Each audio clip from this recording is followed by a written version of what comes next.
Select করবেন। আমি এখানে অনেক কিছুই বলবো, অনেক টিপস আছে যেগুলো আপনার চাষবাস করতে গেলে আপনাদের লাগবে।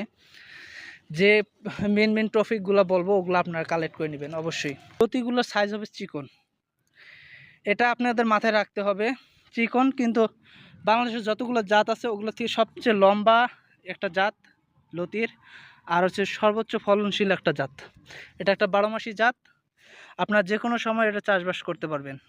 সবচেয়ে পারফেক্ট সময় হলো আপনার জুন জুলাই আর নভেম্বর থেকে জানুয়ারি মাস পর্যন্ত।